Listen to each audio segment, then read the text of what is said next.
Quand les responsables de la WWE avaient besoin de nouveaux monstres pour aller affronter le super-héros John Cena, ils ont eu une idée exceptionnelle, sur le papier en tout cas. Et si on créait un personnage de destructeur qui arrive tout droit du Japon, avec tout un univers inspiré du pays du soleil levant, ne serait-il pas un ennemi idéal pour le gentil américain ?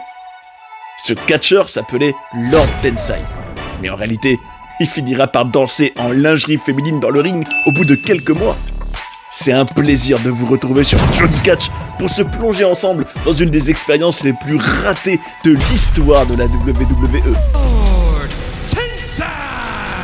Vous découvrirez entre autres comment la déchéance absolue de ce Lord Tensai a pu aller aussi vite, comment il était impliqué dans un incident controversé où il sera accusé de racisme, mais aussi quelle erreur créative majeure peut expliquer cette catastrophe industrielle, et même la reconversion très étonnante de l'homme derrière ce personnage après ce grand désastre.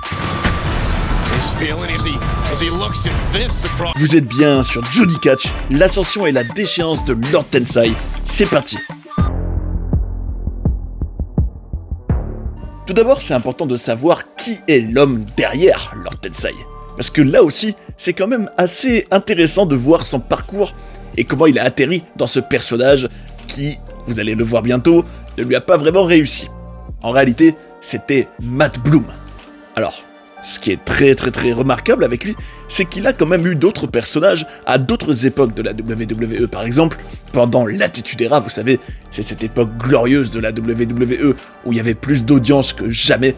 Bon, c'était pas une des plus grandes stars, c'est sûr, mais il était quand même A-Train. Bon, en réalité, il a eu plusieurs noms. Et vous verrez en fin de compte que ça lui a peut-être porté préjudice dans toute cette histoire, d'avoir déjà quand même de multiples identités au moment où il devient Lord Tensai. Puisqu'il avait été Albert, il a même été Prince Albert, il a déjà été en équipe avec Test et Trish Stratus dans l'équipe TNA, et d'ailleurs, figurez-vous que il a quand même affronté l'Undertaker, bon, pas tout seul, pas en 1 contre 1, mais dans un handicap match où il était avec le Big Show à WrestleMania 19. Donc, mine de rien, alors il avait certes pas eu le parcours le plus connu et le plus glorieux à la WWE, la première période où il y a été, mais il peut quand même dire qu'il faisait partie des victimes de l'Undertaker et qu'il a donc alimenté la fameuse streak, la fameuse série d'invincibilité du Deadman à WrestleMania. C'est quand même pas donné à tout le monde. Enfin bref, c'est quand même aussi à noter que on parle quand même d'un bœuf de 163 kilos, donc en soi, le potentiel purement physiquement, d'une perspective purement athlétique, était là pour qu'il représente vraiment un monstre, un colosse qui vient détruire tout le monde. C'était surtout une question de créativité, on va dire. Comment on se sert de lui. Et le fait est qu'en 2004, bon, toute cette période, on va dire, ces années où il était un peu au second plan à la WWE, c'était un personnage qui servait clairement de jobber, comme on dit, à savoir permettre aux vraies stars de gagner, d'accumuler du momentum, comme on dit. Tout ça a abouti à son licenciement en 2004. Mais à ce moment-là, il s'est pas dégonflé et il a repris de plus belle son parcours dans le catch, mais cette fois-ci au Japon. Et là, vous vous dites peut-être, ça c'est quand même incroyable. Un personnage donc qui sera bientôt Lord Tensai, un monstre japonais, vient du Japon. Donc, effectivement, ça sort pas de nulle part. Mais bon, tout ça, on va s'y attarder juste après. En tout cas, il vient du circuit, enfin il va sur le circuit japonais. Là-bas, il a le nom de Giant Bernard, donc Bernard le géant, et non pas André le géant. Pour l'anecdote, figurez-vous qu'il y affrontera même un certain Brock Lesnar, qui, quelques années plus tard, aura quand même un rôle beaucoup moins, on va dire, joyeux, le jour où il va débuter, enfin redébuter à la WWE. Vous allez voir. Et il va donc au Japon, et là-bas, il y progresse largement. Il devient donc un personnage, en tout cas un catcheur largement crédible. Il gagne des titres, y compris en équipe. Et donc il se reconstruit une réputation qui va arriver aux oreilles de la WWE, puisque début 2012, donc quand même 8 années après son licenciement, il y a des rumeurs qui disent qu'il va peut-être revenir dans la fédération de Stamford. Donc à nouveau traverser l'océan Pacifique, j'ai envie de vous dire. Surtout qu'à la même période, on avait des vignettes d'un personnage mystérieux. Alors c'est vrai que quand tu les regardes aujourd'hui en sachant que c'est lui, tu peux le reconnaître, mais bon, dans ces vignettes-là, on ne voyait pas son visage, et surtout, qu'est-ce qu'on voyait ? on voyait un homme apparemment donc de l'Empire du Soleil Levant, avec de la calligraphie. Alors il y en avait à plusieurs endroits, il en avait aussi sur le corps, avec aussi des tatouages tribaux. Il y avait une sacrée identité, on le voyait avec une sorte de laquais japonais, en tout cas comme une sorte de serviteur qui était avec lui. Il y avait toute une belle musique, évidemment, qui faisait tout de suite penser à tout cet univers. Et franchement, en voyant ces vignettes, dites-moi dans les commentaires si vous les aviez vues à l'époque, ou même si vous les avez revues depuis, ce que vous en pensez. Mais je trouve, personnellement, qu'elles inspiraient de la crédibilité. Et le seul point d'interrogation qu'il y aurait pu y avoir en les voyant, c'est de se dire « Mais attendez, je reconnais un peu ce type. C'est pas le Prince Albert, là? Ou c'est pas le A-Train de l'Attitude Era ?» Et justement, c'est peut-être ce que certains fans se sont dit, vous allez voir. En tout cas, il était présenté au moment donc, où il va débuter au Monday Night Raw après WrestleMania 28 en 2012. Donc, on le sait traditionnellement que c'est non seulement le Raw le plus important de l'année parce qu'il lance un peu l'après, donc WrestleMania, et un peu une nouvelle saison à la WWE. Et puis surtout, traditionnellement, c'est la période de l'année où on fait beaucoup débuter de nouveaux personnages. Et il faisait partie un peu du nouvel arrivage de catcheurs en 2012, donc après WrestleMania. Et faut noter aussi qu'au commentaire, Michael Cole, toujours dans les bons coups, disait que c'était un ancien de la WWE qui a passé des années au Japon où il est devenu une star internationale qui maîtrise l'ancien art martial du Puro Resu. Donc il dit pas explicitement quel catcheur il était, enfin en gros, qui était ce type quand il était à la WWE, mais il reconnaît quand même qu'il était là avant donc de voyager et d'aller se réinventer, ce qui en soi avait du sens, hein. C'était pas en gros prendre les fans pour des imbéciles en leur disant non, ce type vous ne l'avez jamais vu, on le découvre totalement, mais on pourrait croire que c'est ce que certains ont cru, d'être pris pour des imbéciles. Le fait est que au Raw, après WrestleMania en 2012, il affronte Alex Riley, et là on découvre donc tout l'aspect in-ring de ce Lord Tensai. On le voit arriver avec une sorte de masque, dans une tenue avec une sorte de kimono. Toute sa charte graphique est rouge et noir, on voit beaucoup de calligraphie. Il a avec lui ce fameux serviteur japonais qui s'appelle Sakamoto. Il a aussi donc la calligraphie sur toute une partie de son visage, et ce qui est indéniable, c'est qu'il a une vraie identité. Le fait est aussi qu'il gagnera donc ce match par décision de l'arbitre, donc de manière quand même très dominante, et il se permettra même juste après de faire ce qui deviendra son finisher, en tout cas une de ses prises de finition, le Poison Mist Claw.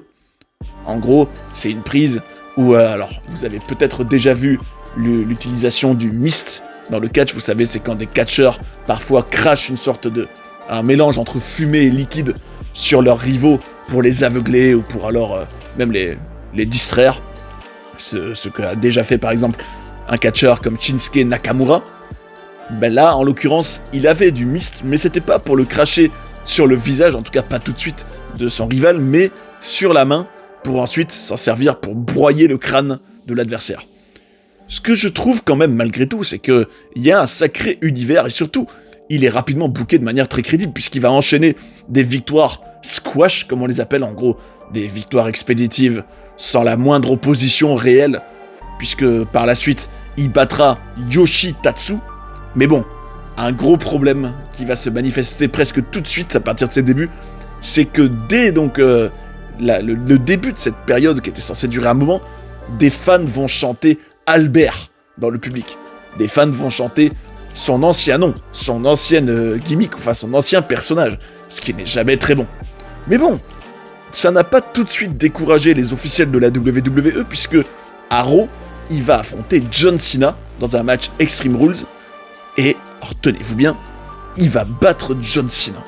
Alors là, on peut se dire nom d'un chien, c'est quand même très très très marquant de battre celui qui est le visage de la WWE à ce moment-là, qui est vraiment, clairement, l'élu, le poster boy, le taulier de la compagnie depuis des années, encore plus à cette période. Et bon, après c'est quand même à noter qu'il n'a pas gagné de manière incontestable. Il y avait une distraction de David Otunga, mais bon, il a quand même battu John Cena, ce que Brock Lesnar par exemple, qui était lui aussi revenu à la WWE dans ce Raw après WrestleMania en 2012, et d'ailleurs on se souvient qu'il avait eu une sacrée confrontation avec John Cena justement, qui est devenu iconique avec un John Cena qui avait la bouche en sang, Brock Lesnar qui avait été donc dans le monde du MMA juste avant, et ce Brock Lesnar, contrairement à Lord Tensai, n'avait pas battu John Cena dans la rivalité qu'il venait d'avoir avec le leader de l'Assimilation, donc Lord Tensai 1, Brock Lesnar 0, j'ai envie de vous dire.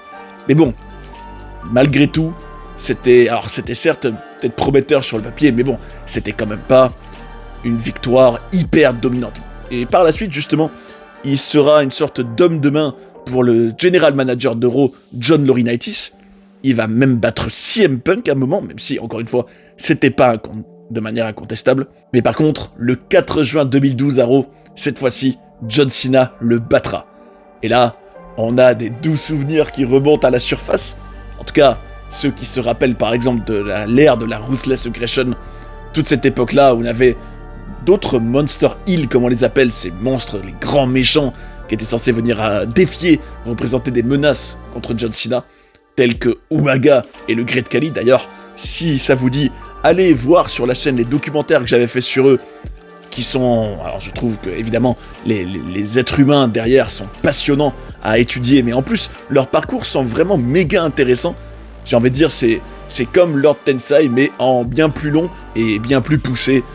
Mais bon, en tout cas, ça rappelait quand même des souvenirs d'Umaga et du Great Khali, puisque là, en l'espace de quelques semaines à peine, il était déjà donné à John Cena qui le bat et qui le décrédibilise. Et là, on se pose la question, pourquoi il y a eu cette défaite d'un coup, au bout de si peu de temps? Qu'est-ce qui a mené à un dépush, comme on dit, aussi rapide? Parce que vous allez voir que ça va être beaucoup plus, brutal et radical les semaines et les mois suivants. Comment expliquer ce fiasco? C'est ce qu'on va voir dans le prochain chapitre. Alors là, j'ai envie de vous dire, accrochez-vous bien, la chute va être vertigineuse pour Lord Tensai.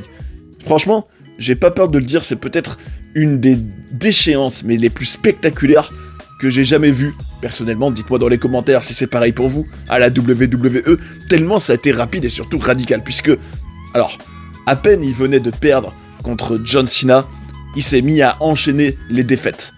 Il perdra en à peine 19 secondes contre Tyson Kidd, qui était quand même en termes de gabarit beaucoup moins massif que lui.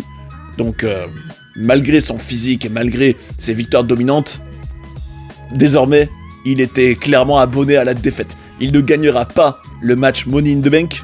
Bon, il se permettra quand même de tataner son serviteur Sakamoto. Et d'ailleurs, celui-ci finira par claquer la porte et s'en aller. Et il y avait vraiment tout un enchaînement de défaites. Ça ne s'arrêtait plus. Et surtout, il y a eu un incident qui a beaucoup joué dans cette déchéance. On va dire que, en voulant bien faire, en voulant être dans son personnage de méchant, malheureusement, Lord Tensai est allé quand même trop loin. En tout cas, c'était l'avis de pas mal de fans sur le web, et ça a créé quand même une sorte de scandale pour lui, ce qui a poussé la WWE à le faire oublier, du moins à ne plus le mettre en avant, et à l'envoyer aux oubliettes, tout simplement. Puisque en juillet 2012, sur une application que la WWE avait créée à cette époque, il avait publié une vidéo où on le voyait parler en anglais pour la première fois. Déjà, ça brisait quand même un petit peu le mythe de son personnage qui parlait pas, très peu anglais. Mais bon, après, les fans, en tout cas les plus anciens, avaient reconnu Albert ou A-Train, donc ils se doutaient bien qu'il parlait anglais. Mais bon, en tout cas, c'est donc ce qu'il faisait, et il se trouvait dans une voiture avec Sakamoto, son serviteur, qui cette fois-ci jouait le rôle de chauffeur personnel. Et donc, dans cette courte vidéo, alors qu'il se faisait conduire par Sakamoto, il disait, et ça c'est le dérapage de trop pour lui, que c'était très très dangereux de rouler avec un japonais, et il ordonnait à Sakamoto d'ouvrir les yeux. Alors ça, surtout à l'époque des réseaux sociaux où tout va très vite, ça a créé de la controverse, et la compagnie a même réagi en disant qu'il était allé trop loin, même s'il était dans son personnage. que c'était évidemment pas le moindre racisme sincère, mais au contraire une volonté de se rendre détestable, et elle le punira en lui faisant enchaîner les défaites au point où, fin 2012, il sera un jobber complet. En gros, à chaque fois qu'il catchera, ce sera pour perdre et mettre en avant d'autres catcheurs. Et donc, c'est un peu comme s'il y avait un retour à la case départ pour lui, puisque c'est exactement ce rôle qu'il avait en moins pire quand même, pendant l'Attitude Era, pour résumer. On va dire le summum de cette humiliation et de cette déchéance arrivera encore après, où il arrivera aux Slammy Awards. Vous savez, c'est cette cérémonie annuelle, en tout cas à l'époque, où la WWE remet un peu tous ses prix, un peu les Oscars de la WWE. Il y arrivait en tombant. Alors déjà, il y était quand même assez ridicule, et puis surtout, on lui avait mis une sorte de bandage absurde autour de la tête. Il était aux côtés de Santino Marella, qui est quand même le personnage comique à la WWE par excellence. Donc, si tu cherches à avoir un minimum de crédibilité et de légitimité, t'évites en général d'être vu aux côtés de Santino Marella, encore moins, donc voilà, dans le même segment que lui. Il perdra même contre Santino Marella. Ensuite, d'autres défaites expéditives encore et encore. Et en janvier 2013, on arrive au Raw Roulette, dont le concept est qu'on fait tourner sur une roue pour tirer au sort les stipulations de certains matchs. Et lui, pas de bol pour Lord Tensai, il va hériter d'un lingerie pillow fight. En gros, un match en lingerie féminine, qui sera combiné en même temps à un concours de danse. Et là, donc vous ne rêvez pas, Lord Tensai, qui était encore quelques mois avant un gars qui débarquait en kimono, en masque, avec tous ses tatouages, la calligraphie, méga crédible, en tout cas présenté comme un gars qui arrive tout droit du Japon, une star internationale qui vient tataner tout le monde, se retrouve en lingerie féminine sur un ring en train de danser. Est-ce que vous vous rendez compte du contraste entre les deux? Et il y a moins d'1 an d'écart, hein. Parce qu'en général, si par exemple on prend l'exemple du Great Khali, dont on a donc parlé sur la chaîne dans le passé, lui par exemple, entre le moment où il est vraiment un monstre dominant qui avait même battu l'Undertaker de manière clean, et le moment où il se met à être déjà rien que la scène où il était déguisé en fée, ou alors d'autres moments où il s'est mis à danser, il y a quand même plusieurs années d'écart. Là, ça a pris moins d'1 an pour qu'on assiste à l'humiliation absolue. En tout cas, par la suite, il s'alliera avec Brodus Clay, qui lui aussi était un peu un monstre dansant, et ensemble, ils formeront une équipe assez comique. Ça durera quelques mois, mais bon, ils finiront par se séparer à l'écran en décembre 2013, dans la dispute. Et pas si longtemps après, en 2014, il prendra, donc Matt Bloom, l'homme derrière Lord Tensai, prendra sa retraite du catch. Et l'expérience Lord Tensai, qui était devenue complètement autre chose en cours de route, prendra fin. Et donc là, est-ce qu'on peut considérer que c'est un des plus gros flops de l'histoire de la WWE? On va dire que ça le serait vraiment si on lui avait donné par exemple peut-être une ceinture importante, si on avait vraiment misé encore plus sur lui, peut-être que oui. Mais bon, on peut dire qu'on a quand même misé d'une certaine manière sur lui, en le faisant battre quand même John Cena, CM Punk, quand même avoir quelques victoires. Mais bon, heureusement, en tout cas, heureusement, c'est ce qui lui évite, selon moi, dites-moi dans les commentaires si vous êtes d'accord, d'être considéré comme vraiment un des plus gros flops de tous les temps. On va dire toute son ascension n'a pas été très longue. En tout cas, vous serez quand même surpris d'apprendre qu'il a eu une reconversion étonnante. Après sa retraite, il est devenu, tenez-vous bien, coach au Performance Center de la WWE. Il était même le coach principal. Donc, si certains catcheurs qui ont, on va dire, explosé à la WWE à partir de 2014 ont pu progresser, accumuler de l'expérience dans le ring, Matt Bloom y est quand même pour quelque chose, puisqu'il les a entraînés tous les jours, tous, à partir de 2014. Donc, on peut dire qu'il a peut-être connu plus de succès dans sa carrière, enfin son parcours, après, on va dire le catch pur dans le ring, plutôt que dans sa carrière. Malheureusement, il n'y a pas eu de grand succès, même si le potentiel était peut-être là pour Lord Tensai. Néanmoins, si on est quand même totalement lucide et honnête, on doit quand même dire que ce qui a posé problème, c'est qu'il a débuté devant une foule où il y avait beaucoup de fans hardcore de catch, qui connaissaient toute l'histoire du catch, en tout cas, qui savait par exemple reconnaître un Lord Tensai et dire non, non, non, non, c'est Albert, ne nous prenez pas pour des imbéciles, on le reconnaît. Et peut-être que ça aurait mieux marché, ce personnage-là, quelques années avant, quand il y avait peut-être moins de fans hardcore dans les arènes, et on va dire plus peut-être de grand public, comme c'était le cas peut-être à l'époque du Great Khali ou d'Umaga, où on voyait un gars arriver. Alors par exemple, Umaga avait déjà eu un passé à la WWE, lui aussi, et pourtant quand il débute, le public ne crie pas Jamal Jamal, puisque c'était le nom de son personnage quand il était dans les 3 minute warning à Umaga. Comme quoi, c'est aussi le public qui a évolué et qui n'était peut-être plus idoine pour présenter ce genre de personnage. Et puis il a eu aussi la malchance, c'est pour ça que on parlait tout à l'heure d'un rôle moins positif, moins joyeux pour Brock Lesnar dans le parcours de Lord Tensai, c'est qu'il a donc débuté cette gimmick-là le même soir que le retour de Brock Lesnar à la WWE, qui lui aussi était déjà un Monster Heel qui revenait pour représenter une grosse menace, déjà pour John Cena, mais pour d'autres de manière globale, et on peut dire qu'il a peut-être été un peu éclipsé. En tout cas, l'expérience aura duré 2 mois avant de déjà mener à un repackaging. C'était certainement pas une expérience concluante, ça c'est sûr, mais on peut peut-être dire qu'elle symbolise pour de bon la fin d'une WWE old school, avec des grands méchants monstres qui viennent affronter des super-héros qui sont présentés de manière très très très dominante. Peut-être la fin de cette école-là, WWE, et qui représente peut-être la transition de la compagnie vers une nouvelle ère où ce genre de choses n'était plus possible. Et c'est ainsi que se termine notre documentaire sur l'ascension et la déchéance expéditive de Lord Tensai. C'est incroyable de voir à quel point tout est allé très vite, avec pourtant des débuts prometteurs, dont une victoire contre John Cena, ce qui n'est pas donné à tout le monde.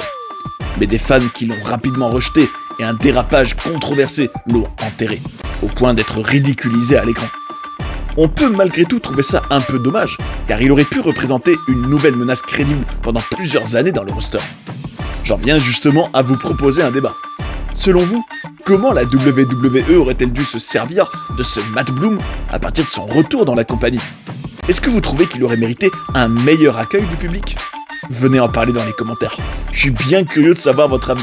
Et ce sera intéressant de partager nos ressentis, parce que c'est le catch comme on l'aime. D'ailleurs, si vous voulez en savoir plus sur des personnages controversés comme Hulk Hogan, nos documentaires devraient vous intéresser. Et sinon, cliquez ici pour apprendre tous les secrets bien gardés de la WWE. J'espère que vous avez aimé cette vidéo et je vous invite à rester sur Johnny Catch pour en voir d'autres. A tout de suite. Well, let me tell you something, brother.